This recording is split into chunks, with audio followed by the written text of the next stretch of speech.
Hi, today I'm going to talk about Martin Luther and the accusation that gets thrown at him a lot that he was a nominalist and that his nominalism pervaded Protestant theology and ultimately led to the Enlightenment and then to secularism and then atheism and then ultimately to the fall of the West. And this is just nonsense. So, Luther is probably more of a Platonist than a nominalist who really did not like Aristotle, and that's evidenced by his Heidelberg Disputation, which has both a theological and a philosophical section. And from his philosophical section we have two theses right here.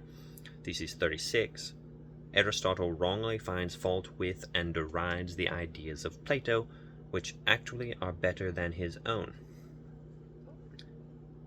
And thesis 37, the mathematical order of material things is ingeniously maintained by Pythagoras, but more ingenious is the interaction of ideas maintained by Plato. So right there, he's clearly just praising Plato pretty extensively. He specifically talks about the interaction of ideas, and what he's talking about there is the participation of the forms or ideas in Platonic philosophy, as was you referencing right there.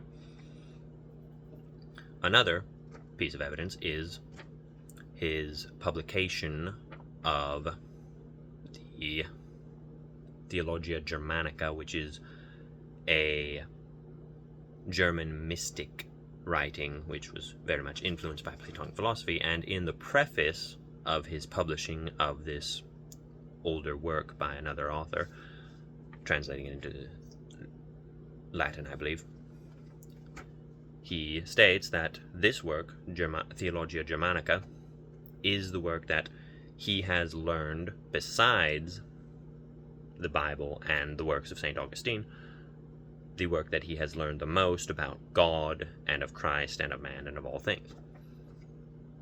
So that's pretty high praise. He clearly just lays out his theological influences right there. It's the Bible first and foremost, then St. Augustine, and then this work by a German mystic, Platonist. And Augustine was obviously also a Platonist, and very much influenced by Platonic philosophy.